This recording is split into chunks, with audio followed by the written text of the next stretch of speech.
खुशामदीद, आदाब, good morning. आप सबको हमारी तरफ से और प्रोग्राम आप देखना शुरू कर चुके हैं डी सलाम जे के।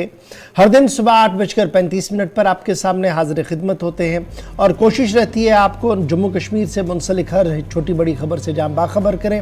वहीं पर मुल्की सतह पर क्या कुछ चल रहा है उस पर भी हमारी नज़र रहती है और बैनुल-अक़वामी सतह से भी आपको बाखबर कराने की कोशिश करते हैं। आज भी खबरों के साथ साथ कुछ तज़िया होगा, कुछ तबसरा होगा, कुछ छोटी बड़ी डिटेल्स आपके साथ हम शेयर करेंगे। वहीं पर 3 पड़ावों पर जब ये प्रोग्राम आएगा तो तीसरे पड़ाव पर, आखिरी पड़ाव पर 9:40 का वक्त होगा जब बराह रास्त हमारी फ़ोन लाइन्स ऑन होंगी। और हमारी फ़ोन लाइन्स इसलिए ऑन होंगी ताकि आप अपने मसाइल हुकूमती ऐवानों तक पहुंचा सके और हुकूमती इदारे जो इन दिनों बड़ा बिजी है जी, बैक टू विलेज प्रोग्राम और दीगर चीज़ों को लेकर, उन्हें और ज़्यादा फीडबैक मिले कि जनाब किस तरीके से हमने मनसूबाबंदी करनी है नए माली साल के हवाले से, अवाम किन गुनागो मुश्किलात से दो चार है और उनके हल के लिए किन लोगों ने काम करना है और कितना काम ग्राउंड ज़ीरो पर हो रहा है। ये फीडबैक के तौर पर ये आखिरी 10 से 15 मिनट होंगे सरकार के लिए भी। तो आज चूँकि प्रोग्राम का आगाज़ करेंगे, आज 1 नवंबर है, हफ्ते का दूसरा दिन है और नवंबर के हवाले से जब हम गुफ्तगू करेंगे, चूँकि आज पहला दिन नवंबर का है, तो माजी में क्या कुछ हुआ है, यानी हिस्ट्री ऑफ द डे क्या कुछ कह रहा है, फटाफट से उस पर नज़र डालेंगे और बताएंगे चंद अहम वाक़ात। आसिफ रशीद दिल्ली स्टूडियो में इस वक्त मेरे साथ मौजूद है। खुशामदीद, गुड मॉर्निंग, बहुत बहुत स्वागत, इस्तकबाल आप सभी का प्रोग्राम सलाम जीके में। 10 बजे तक हम और आप साथ साथ रहेंगे। प्रोग्राम के आखिर में ज़रूर बताइएगा कि आपके मसाइल क्या हैं, क्या बात करना चाहते हैं और किस तक बात पहुँचाना चाहते हैं। लेकिन सबसे पहले तय फॉर्मेट के मुताबिक हम पहला कदम उठाएंगे और आपको बताएंगे कि आज का दिन खास क्यों है। 1 नवंबर 11वां महीना यानी सेकंड लास्ट मंथ 2022 का शुरू हो गया है।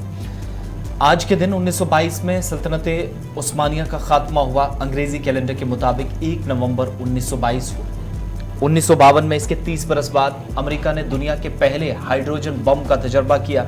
यह पहली मर्तबा था जब दुनिया भर के अंदर कि कोई भी इस तरह का जो हाइड्रोजन बम है या इतनी खतरनाक सतह तक जाने का कोई फैसला लिया गया हो, अमेरिका ने 1952 के अंदर लिया। साल 1800 में आज ही के दिन जॉन एडम्स अमेरिका के पहले सदर मुंतखब हुए और बतौर सदर उन्होंने जिम्मेदारी आज के दिन संभाली। 1 नवंबर 1800 में व्हाइट हाउस के अंदर वाशिंगटन में, जिनकी खिदमत को आज अमेरिका के अंदर याद किया जा रहा है। साल 2000 में सर्बिया के अक़वाम मुत्तहिदा के अंदर शमूलियत हुई, यानी आज तक, आज से 22 वर्ष कबल 2000 तक सर्बिया यूएन का हिस्सा नहीं था और आज के दिन उसे ये मौका दिया गया था कि वो यूनाइटेड नेशंस का हिस्सा बने 1 नवंबर 2000 में। 1755 में पुर्तगाल में सुनामी और ज़लज़ले के साथ आज के दिन 60,000 अफराद ने अपनी जान गंवा दी और कुल मिलाकर 2.5 लाख के आसपास लोग जो बेघर हुए, जिनमें ज़ख्मियों की भी एक बड़ी तादाद थी, जिनको आज तक बहुत सारे इलाके हैं जहाँ तक दोबारा पुर्तगाल के इन हिस्सों में कोई बसने नहीं गया। आज के दिन तबाह कुल दिन रहा पुर्तगाल के लिए, जो जब 1755 में 1 नवंबर की बात होती है। 1928 में रोमानिया के, जहां पर आज ही का दिन था, रेडियो ब्रॉडकास्टिंग कंपनी का आगाज हुआ।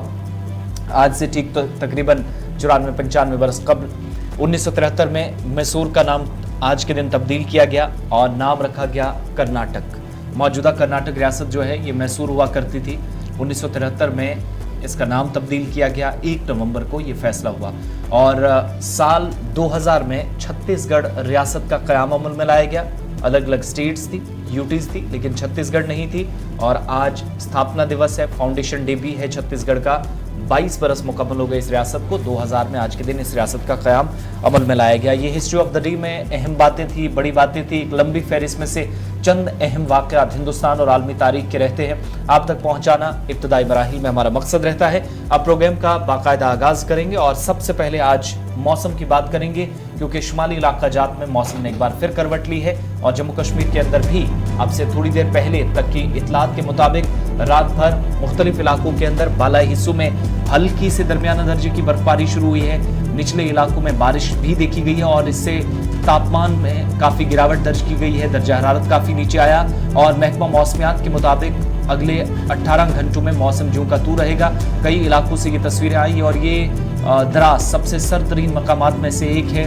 घुमरी टॉप की ये तस्वीरें हैं, चूँकि श्रीनगर लेह हाईवे भी इतलात है थोड़ी देर बाद बंद हो सकती है अगर मुसलसल इसी तरीके से बारिश और बर्फबारी का सिलसिला चंद घंटों तक जारी रहा। हल्की बारिश और साथ साथ ठंडी हवाएं इन इलाकों में चल रही थी। ताज़ा तस्वीरें आपके सामने सबसे पहले गुलिस्तान न्यूज़ पर। और महकमा मौसमियात की पेशन गोई के ऐन मुताबिक जम्मू कश्मीर के अंदर मौसम बदला है और अगर आइंदा 24 घंटों में, क्योंकि जो महकमे की पेशन गोई है उसके मुताबिक ऐसा ही मौसम रहता है, तो आप देखेंगे कि निज़ाम ज़िंदगी कुछ एक इलाकों में मुतासिर भी होगा, जिनमें सड़क राब्तों का मुनक़ता होना एक आम सी बात है, क्योंकि इस हफ्ते और अगले हफ्ते भी हल्की बारिश और बर्फबारी कंटिन्यू रहेगी। ये कल मेट्रोलॉजिकल डिपार्टमेंट ने क्लियर किया था। अच्छा जी, कुपवाड़ा की शमसबारी पहाड़ियों से लेकर गुलमर्ग की पहाड़ियों तक हल्की बर्फबारी जहां देखने को मिली, वहीं पर श्रीनगर गुमरी रोड पर क्या कुछ सूरत हाल है, तस्वीर आपके सामने है। सीधे श्रीनगर चलेंगे, हमारे साथ डिप्टी डायरेक्टर महकमे मौसमियात श्रीनगर बराए श्रीनगर मुख्तार अहमद साहब ज्वाइन कर चुके हैं। मुख्तार साहब, बहुत शुक्रिया जी ज्वाइन करने के लिए। नवंबर का पहला दिन है और नवंबर के पहले हफ्ते को लेकर महकमे मौसमियात की पहले ही पेशन गोई थी कि इस तरीके का मौसम जो है वो रह सकता है, ठंडी हवाएं भी देखने को मिलेंगी। क्या हम ऑफिशियली ये कंफर्म करें कि जनाब विंटर का आगाज वादी कश्मीर के अंदर, क्योंकि जिस तरीके की सूरत हाल दिख रही है, जो जिस तरीके का मतलब और आलूद कई इलाकों के अंदर दिख रहा है? जी बहुत बहुत शुक्रिया। अभी पेशन गोई जैसे थी हमारी 31 और 1 के बीच में एक लाइट स्पेल होगा, एक वीक WD जो है वो अप्रोच कर रही है जम्मू कश्मीर, तो हल्की बारिशें यहाँ मैदानी इलाकों में हुई है और हल्की बर्फबारी खासकर बलाई इलाकों में हुई है। तो अभी मौसम जो है ओवरऑल दोपहर के आसपास फिर थोड़ा सा क्लाउडी हो सकता है, खासकर north western parts Kupwara, Bandipora, Baramulla इन एरियाज में। बाकी लगभग 4 तारीख शाम तक जो है मौसम अमूमन ठीक रहेगा, थोड़ा सा सनी भी रहेगा, पार्टली क्लाउडी, तो मौसम अभी लगभग ठीक है 4 नवंबर इवनिंग तक। उसके बाद 5, 6, 7 के आसपास एक फिर से सिस्टम आ रहा है, तो उसमें हल्की से लेकर दरमियाना दर्जे की बारिशें खासकर मैदानी इलाकों में और पहाड़ी इलाकों में हल्की से लेकर दरमियाना दर्जे की बर्फबारी हो सकती है, खासकर 5, 6, 7 को। फिर 8 तारीख से लगभग 13 तारीख तक मौसम अमूमन ठीक रहने के इम्कान हैं, खासकर जम्मू कश्मीर और लद्दाख के अंदर। अच्छा जी, मुख्तार साहब, ये भी कहा जा रहा है कि हॉर्टिकल्चर से वाबस्ता लोगों के लिए ये पेशन गोई जो आपकी है ये बिल्कुल भी दुरुस्त नहीं है, इससे काफी नुकसान हो सकता है। नहीं, जैसे पिछले अगर 3-4 साल की बात करेंगे तो जो अर्ली स्नो होता है अक्टूबर का लास्ट वीक में या नवंबर के फर्स्ट वीक में कंटिन्यूसली हुआ, तो काफी ज्यादा नुकसान उठाना पड़ा था, खासकर जो ऑर्चर्ड वाले हैं या जिनका पेड़ पौधे जिसमें आपका फ्रूट वगैरह जो उगाते हैं। तो अभी 25 to 20% के आसपास हार्वेस्टिंग अभी कंप्लीट नहीं हुआ है। जब 19-20 का जो स्पेल हुआ था तो उस बीच हमने कहा था कि आप अगले 10 दिन तक जो है हार्वेस्ट कर सकते हैं। तो अभी भी इतना ज्यादा बर्फ हुआ नहीं है। आज लेट नाइट या अर्ली मॉर्निंग को हल्की बर्फबारी हुई कुछ एक जगहों पे, तो अभी भी लगभग 4 तारीख शाम तक जो है उनके पास टाइम है, तो वो आराम से कर सकते हैं और शाख तराशी जो है बिल्कुल जरूरी करें। शाख तराशी बहुत जरूरी है। बहुत शुक्रिया जी मुख्तार साहब ज्वाइन करने के लिए। हॉर्टिकल्चर महकमे के लिए भी पेशन गोई है, यानी जो उस सन्नत से वाबस्ता है कि किस तरीके से उन्होंने अपना काम जल्दी जल्दी निपटाना होगा, क्योंकि 2 तरह की डिस्टर्बेंसों का आगाज हो गया है, एक तो आ गई है, दूसरा और आने वाली है। तो इस तरीके से अभी 5 से 6 दिनों तक मौसम का मिजाज इसी तरीके का वादी कश्मीर के अंदर रह सकता है, जहां पर मतला बरालूद रहेगा, हल्की बूंदाबांदी होगी, पहाड़ों पर हल्की बर्फबारी होगी, जो नज़ारे आप देख रहे हैं। सीधे हम चलेंगे जी गांदरबल, जहां से सलीम वानी साहब हमारे साथ फोन लाइन पर ज्वाइन कर चुके हैं, क्योंकि श्रीनगर लद्दाख राष्ट्रीय राजमार्ग, जिसे आप नेशनल हाईवे कहते हैं, कौमी शाहरा कहते हैं, इस वक्त बंद हो गई है। श्रीनगर ले शाहरा बंद कर दी गई है, एहतियातन ये बंद कर दी गई है और मौसम खराब रहने के सबब शाहरा पर गाड़ियों की आवाजाही को इस वक्त रोक दिया गया है। क्या कुछ ताज़ा तरीन तफसीलात है, सीधे चलेंगे अपने नुमाइंदे सलीम वानी के पास। सलीम साहब बहुत शुक्रिया जी ज्वाइन करने के लिए। अभी थोड़ी देर पहले डिप्टी डायरेक्टर महकमे मौसमियात बराए श्रीनगर मुख्तार अहमद साहब बता रहे थे कि जनाब मौसम का मिजाज इसी तरीके का रहेगा। बाद दोपहर एक बार फिर हल्की बारिशें हो सकती है, पहाड़ों पर हल्की बर्फबारी हो सकती है, 4 तारीख के बाद दोबारा से भी मौसम खराब हो सकता है। तो क्या कुछ मौसम का मिजाज अभी आपके आसपास में है? और जहां तक श्रीनगर ले कौमी शहरा की हम बात करें, क्या कुछ इंतजामी अमूर चलाने वाले अफराद की तरफ से फैसला लिया गया है? जी बिल्कुल गवर्नर, जो मैदानी इलाके हैं गांदरबल डिस्ट्रिक्ट में वहाँ पे ओवर आलूदा है, लेकिन जोजिला की बात अगर करेंगे तो वहाँ पे कल शाम से ही जो वहाँ पे स्नो फॉलिंग स्टार्ट हुई थी। हल्की सी दर्जी सी, लेकिन जोजिला का जो इलाका है वहां पे कभी तक आज तक कभी ने मौसम ने साथ नहीं दिया है, लेकिन कभी भी वहां पे करवट पलट करती है मौसम की। और इसी हवाले से कल शाम को ही बीआरओ और ट्रैफिक हुकाम ने ये फैसला लिया था कि जब शाम को बर्फबारी स्टार्ट हुई थी, तो क्योंकि सिल्पी रोड जब बनता है जोजिला का, वहां पे किसी की बस की बात नहीं होती है गाड़ी चलाने की, इसलिए ये फैसला लिया गया था कि कल शाम को ही ट्रैफिक बंद किया था। और अभी तक भी वो फैसला कंटिन्यूअसली है, क्योंकि इस टाइम भी पूरे जोजिला में हल्की सी बारिश भी हो रही है। और जो सोनमर्ग का जो नाका है ट्रैफिक का, वहां पे आगे से किसी को जाने नहीं देता है, ना गुमरी से किसी को डाउन होने की इजाजत मिलती है। जब तक वहां पे मौसम ठीक नहीं होगा, तो कम से कम जोजिला में कोई भी जो होता है ये तो उसमें कोई ये नहीं होता है कि कोई रिस्क लेगा, कोई भी प्रशासन ये फैसला नहीं लेगी, क्योंकि जोजिला अपना मुंह कभी भी दिखा सकता है। अच्छा, ये बताइएगा, ये जो फैसला हुआ है श्रीनगर लद्दाख कौमी शाहरा पर आर्जी तौर पर आज ट्रैफिक बंद करने का, ये कश्मीर स्टेट एडमिनिस्ट्रेशन की तरफ से हुआ, जम्मू कश्मीर एडमिनिस्ट्रेशन, या जॉइंटली ये डिसीजन हुआ है दोनों यूटीज के जिम्मेदारों की तरफ से? इसमें फैसले दो होते हैं, जो एक तो यहाँ पे जो सोनमर्ग जो ट्रैफिक रूलर होता है और बीआरओ के जो ऑफिशियल्स होते हैं, जैसे 122 आरसीसी, जो जोजिला वही देखते हैं इस साइड वाला, जो मेन जो सिलपरी रोड होता है। जो गुमरी वाला साइड होता है तो वो तो करगिल वाले देखते हैं, लेकिन जो मेन फैसला लेना होता है वो तो जोजिला का ही होता है, जो बीआरओ 122 आरसी यूटी कश्मीर और जो ट्रैफिक रूरल डिपार्टमेंट कश्मीर जो इस साइड वाला है, गांधरबल डिस्ट्रिक्ट वाला। तो मेन फैसला तो यहाँ से ही जाता है, क्योंकि जोजिला ज्यादा यहाँ पे ही है। लेकिन जो गुमरी वाला साइड है वहां पे डाउन होता है, वहां पे भी बर्फबारी होती है, लेकिन जो खतरा होता है, सबसे ज्यादा खतरा होता है गाड़ी को फिसलने का, वो इस साइड वाले में होता है। चलिए, बहुत शुक्रिया जी हमारे साथ सलीम साहब ज्वाइन करने के लिए, बताने के लिए कि फिलहाल श्रीनगर लद्दाख कौमी शाहरा आर्जी तौर पर बंद कर दी गई है। महकमा मौसमियात की पेशेनगोई को नज़र में रखते हुए इस तरीके का फैसला जो है वो इंतजामिया की तरफ से लिया गया है। बढ़ते हैं जी आगे, ज़रा बात करते हैं एक और अहम और बड़ी खबर की, और बात आपके सामने रखते हैं दिल्ली के अंदर मुनक्किदा होने वाले इजलास के हवाले से। आज जम्मू कश्मीर को लेकर दिल्ली से एक अहम तरीन इजलास की पेशवाई होनी है, और इस इजलास की सदारत मरकजी होम सेक्रेटरी करेंगे, और मरकजी होम सेक्रेटरी रिव्यू करेंगे जी मुख्तलिफ फ्लैगशिप प्रोग्रामों का जो यूनियन टेरिटरी जम्मू कश्मीर के अंदर चलाई जा रही है।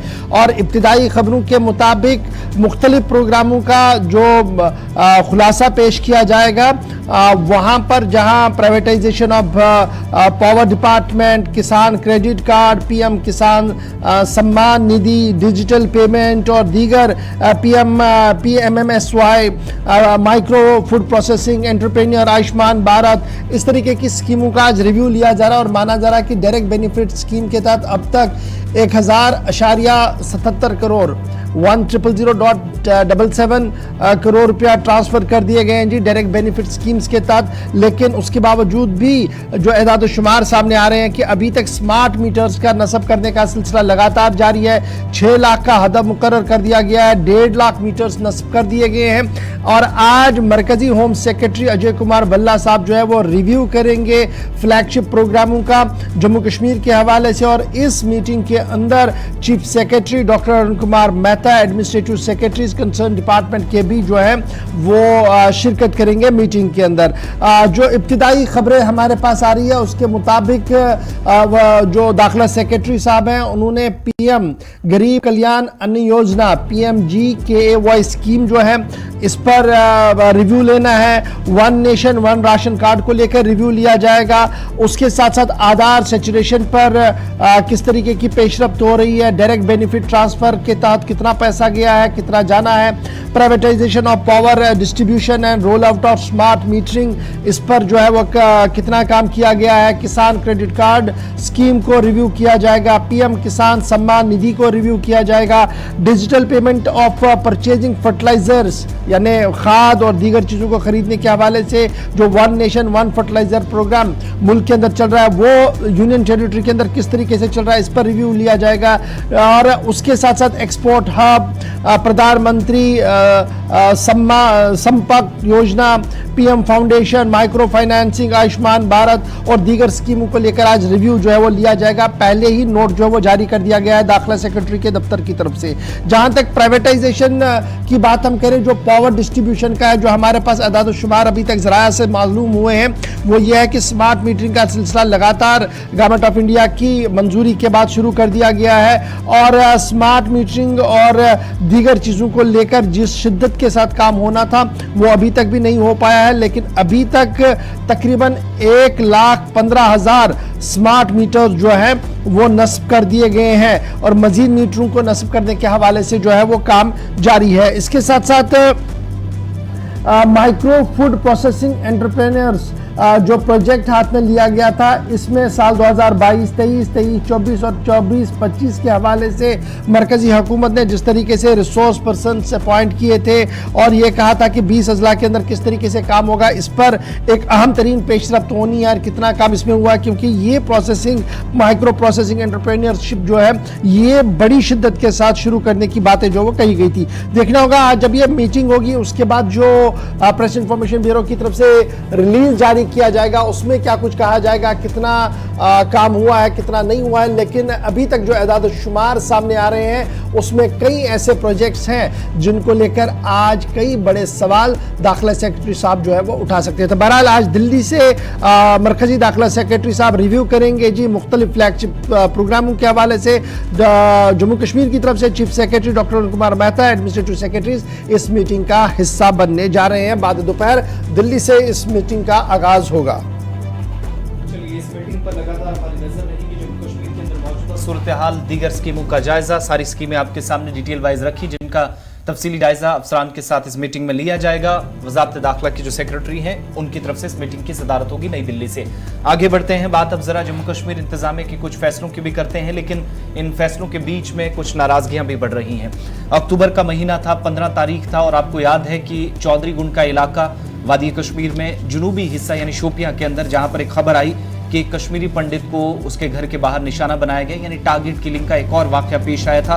और उसके बाद इलाके की कुछ ऐसी तस्वीरें मुख्तलिफ मीडिया रिपोर्ट्स के जरिए सामने आई जिनमें ये बताने की कोशिश थी कि टारगेट किलिंग के इस इंसिडेंट के बाद खौफ और हिरास का माहौल इलाके के अंदर था। चंद दिनों बाद एक और खबर सामने आई कि इलाके से कश्मीरी पंडित निकल रहे हैं, जिसके बाद इंतजामिया ने फिर से वजाहत दी। 9 से 10 फैमिलीज के ताल्लुक से बात की गई, लेकिन उसके बाद एक बार फिर से मुख्तलिफ मीडिया रिपोर्ट सामने आई है जिनमें ये दावा किया जा रहा है कि एक बार फिर कश्मीरी पंडित जो न सिर्फ खुद इन इलाकों के अंदर इन मीडिया रिपोर्ट्स में हवाला जो बताया गया है कि न सिर्फ वो खुद को गैर महफूज समझ रहे थे, बल्कि अब उन्होंने बतौर मुहाजिर खुद को जम्मू कश्मीर इंतजामिया के डिपार्टमेंट ऑफ जो रिलीफ एंड रिहेबिलिटेशन कमिश्नर है उसके सामने एक दरख्वास्त दायर की है जिसमें वो बतौर मुहाजिर खुद को रजिस्टर करवाना चाहते हैं। ये मीडिया रिपोर्ट्स के जरिए इस वक्त अच्छा, ये बड़ी अहम और बड़ी खबर इसलिए भी है क्योंकि हमें याद है कि ऑफिशियल ट्विटर हैंडल पर सरकार की तरफ से इस बात की तरदीद कर दी गई थी कि जनाब ये जो कश्मीरी पंडित जिला शोपियां से चले गए हैं ये हर साल जाते, चूंकि विंटर है उन्होंने अपना खेती बाड़ी का सारा काम मुकम्मल किया इसलिए वो चले गए हैं। और ऐसा लग रहा था कि शायद इसी तरीके का माहौल है, अगरचे उस वक्त की उस बयान के आने के बाद उमर अब्दुल्ला ने काफ़ी तनकीद उस बयान की थी, दीगर पार्टियों की तरफ से तनकीद हुआ था। लेकिन आज जो मीडिया रिपोर्ट सामने आ रही है उन मीडिया रिपोर्ट्स के मुताबिक 16 अफराद ने माइग्रेशन जो रजिस्ट्रार माइग्रेशन है कश्मीरी पंडित्स के हवाले से वहां पर उन्होंने अपनी दरख्वास्तें दी हैं और 16 कश्मीरी फैमिलीज डिमांड कर रही है कि उन्हें रजिस्टर किया जाए बहस्ते माइग्रेंट। ये मीडिया रिपोर्ट सामने आ रही है। सरकार की तरफ से लगातार डिनाइल आया था। आपको याद होगा कि चौधरी गुंड शोपियां का वो इलाका जहां पर लगातार पैदर पे कई हमले हुए थे, रिनूबाला से लेकर दीगर मामला जिला शोपियां के मुख्तलिफ इलाकों के अंदर सामने आए थे और उसके बाद लगातार सरकार की तरफ से कोशिश की गई थी कि ये जो कश्मीरी पंडित यहाँ पर है माइनॉरिटीज़ हैं ये सेफ रहें, ये किसी न किसी तरीके से यहाँ पर रुके ताकि जो शीराज़ है वो मज़ीद बिखरे ना और जो मुल्क दुश्मन अनासिर है जो अमन को बर्दाश्त नहीं कर पाते हैं उनकी क़ुव्वतें ज़्यादा मजबूत ना हो, उनके इरादे मजबूत ना हो। कोशिशें ज़रूर की गई थी, लेकिन खबर सामने आई है कि 16 अफराद ऐसे हैं जी जिन्होंने बाज़ाब्ता तौर पर रिलीफ कमिश्नर जम्मू के आगे अपनी दरख्वास्त दी है और उन्होंने इस दरख्वास्त के अंदर उन्हें बाज़ाब्ता तौर पर मुहाजिरीन की उस फहरिस्त में शामिल करने का दरख्वास्त की है जो कश्मीरी पंडितों की फहरिस्त बनती है और उनके लिए माकूल रिहायशी इंतज़ाम और दीगर बातें करने की बात भी कही गई है। रिलीफ कमिश्नर के सामने बाज़ाब्ता तौर पर तहरीरी तौर पर उन्होंने अपनी बात जो है वो रखी गई है। विजय कोल साहब जो रिप्रेजेंटेटिव है इस फैमिली के, उनकी तरफ से मीडिया के सामने इस बात को कहा गया है। मीडिया रिपोर्ट इस तरीके की बातें जो है वो सामने बता रही है। याद रखिएगा पूरन कृष्ण भट्ट साहब जिन्हें मिलिटेंटों की तरफ से मारा गया था चौधरी गुंड इलाके के अंदर 15 अक्टूबर का दिन था। उससे पहले आपको याद ये भी रखना होगा कि 18 अक्टूबर को शुपिया में ही एक और मामला सामने आया था मनीष कुमार और राम सागर का।